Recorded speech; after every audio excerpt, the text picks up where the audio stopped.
Hi guys, welcome to Jatai farms. ఈ కోళ్ల ఫీల్డ్లో ఎంతో పేరున్న వాళ్ళు తప్పితే ఇప్పుడిప్పుడే వచ్చేవాళ్ళు నిలబడడానికి చాలా కష్టపడతాం.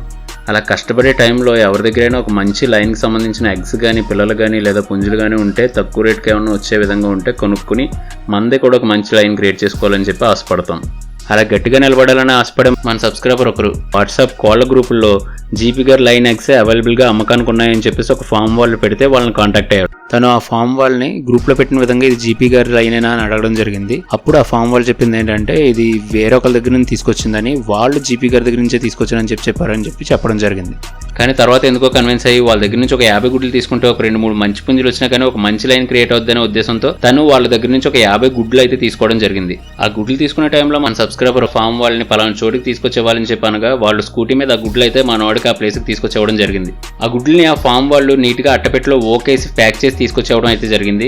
ఆ గుడ్లు ఫ్రెష్ అని అలాగే ఫ్రిడ్జ్లో ఉన్నాయని కూడా చెప్పడం జరిగింది. ఆశించిన పిల్లలు రాకపోతే మీరు నాకు ఇచ్చే సపోర్ట్ అయ్యింది అని చెప్పి మన సబ్స్క్రైబర్ ఆ ఫామ్ వాళ్ళని అడిగితే వాళ్ళు మొన్న ఒకరికి 10 గుడ్లు ఇస్తే 9 పిల్లలు అయినాయి అని, 20 గుడ్లు ఇస్తే 10-15 పిల్లలు అయినాయి అని చెప్పేసి చెప్పడం అయితే జరిగింది. పిల్లలు అవకుండా ఉండదని చెప్పేసి మన సబ్స్క్రైబర్కి అయితే చెప్పడం జరిగింది. మన సబ్స్క్రైబర్ ఆ గుడ్లను ఆ రోజు ఈవినింగ్ ఇంక్యుబేటర్ కావడం అయితే జరిగింది. సో కరెక్ట్గా పిల్లలు వచ్చే రోజు అంత తక్కువ చూసుకున్నా ఒక 25 నుంచి 30 పిల్లలు వస్తాయని చెప్పి ఆస్తో అయితే ఉన్నారు. బట్ ఇంక్యుబేటర్ నుంచి పిల్లల్ని తీసుకున్న తర్వాత తనైతే చాలా షాక్ అయ్యారు. ఎందుకంటే తను ఇచ్చిన 50 గుడ్లకి తనకు అయిన పిల్లలు వచ్చి 4 పిల్లలు అయ్యాయి.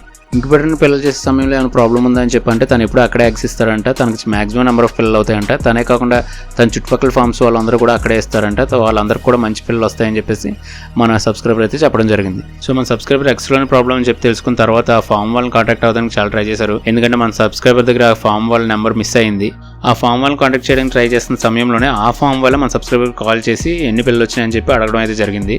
దీన్ని బట్టి మనకు అర్థమవుతున్న విషయం ఏంటంటే ఆ ఫామ్ వాళ్ళు మోసం చేయాలని ఇంటెన్షన్తో అయితే లేరు. ఎందుకంటే మోసం చేయాలనుకునే వాళ్ళు ఫాలో అప్ చేసి ఎన్ని పిల్లలు అయినాయి అని చెప్పేసి మళ్ళీ అడగరు. ఒకవేళ మనం అడిగితే ఏదైనా కారణం చెప్దాంలే అని చెప్పేసి వాళ్ళే ఊరుకుని ఉంటారు. బట్ ఇక్కడ వాళ్ళు అలా చేయలేదు కాబట్టి వాళ్ళు మోసం చేయాలని ఇంటెన్షన్తో లేరని అయితే మాత్రం నేనైతే అనుకుంటున్నాను. సబ్స్క్రైబర్ 4 పిల్లలు అయినాయి అని చెప్పిన తర్వాత ఆ ఫామ్ వాళ్ళు చాలా షాక్ అయ్యారంటే, ఎందుకంటే వాళ్ళ కస్టమర్లు అందరికి కూడా మాక్సిమం నెంబర్ ఆఫ్ పిల్లలు అవుతున్నాయి. కానీ ఇన్ని ఎక్కువ గుడ్లు తీసుకున్న మన సబ్స్క్రైబర్కి ఓన్లీ 4 పిల్లలు అవడం వల్ల వాళ్ళు కూడా చాలా షాక్ అయ్యారంట.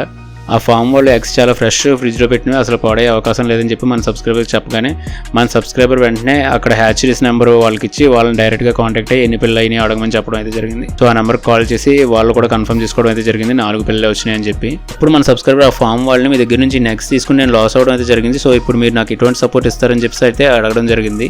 అప్పుడు ఆ ఫామ్ వాళ్ళు మా దగ్గర ఏ కస్టమర్కి ఈ విధంగా జరగలేదు, అలాగే ఇప్పుడు మీకు హెల్ప్ చేద్దామని చెప్పి అనుకున్నా కానీ మా దగ్గర ఎగ్స్ లేవు అని చెప్పేసి మన సబ్స్క్రైబర్కి అయితే చెప్పడం జరిగింది. మన సబ్స్క్రైబర్కి ఆ ఫామ్ వాళ్ళకి కొంచెం డిస్కషన్ జరిగిన తర్వాత మన సబ్స్క్రైబర్ హాఫ్ అమౌంట్ అయితే ఆ ఫామ్ వాళ్ళని పెట్టుకోమని అడగడం జరిగింది. కానీ ఆ ఫామ్ వాళ్ళు అమౌంట్ పరంగా వాళ్ళు ఏం చేయలేనని అయితే చెప్పడం జరిగింది. తర్వాత ఆ ఫామ్ వాళ్ళు మన సబ్స్క్రైబర్ చెప్పింది ఏంటంటే ఆ ఫామ్ వాళ్ళకి తెలిసిన వాళ్ళు ఎవరి దగ్గర 8 పుంజు పిల్లలు ఉన్నాయి, ఒక్కొక్క పుంజు పిల్ల 2500 చెప్తున్నాడు. సో మేము ఒక 1500 పెట్టుకుంటాం, మీరు లాస్ అయ్యారు కాబట్టి మీరు ఒక 1000 రూపాయలు పెట్టుకుని 8000తో ఆ పుంజు పిల్లలు కొనుక్కోండి అని చెప్పేసి మనం సబ్స్క్రైబర్కి అయితే చెప్పడం జరిగింది. దానికి మన సబ్స్క్రైబర్ అయితే చాలా బాధపడ్డారు. ఎందుకంటే ఆల్రెడీ గుడ్లు కొనుక్కి నష్టపోయిన తన్నే ఇంకా 8000 పెట్టి పిల్లలు కొనుక్కోమని చెప్పి అంటున్నారు. వాళ్ళ సైడ్ నుంచి ఎటువంటి సాయం చేయలేని చెప్పి అంటున్నారు అని చెప్పేసి మన సబ్స్క్రైబర్ చాలా బాధపడడం అయితే జరిగింది. తర్వాత ఫైనల్గా మన సబ్స్క్రైబర్ వాళ్ళతో డిస్కస్ చేసిన తర్వాత వాళ్ళు చెప్పింది ఏంటంటే 2 పుంజు పిల్లలను అయితే ఫ్రీగా ఇస్తాం, అంతకు మించి మేము ఏం చేయలేమని చెప్పి అయితే చెప్పడం జరిగింది.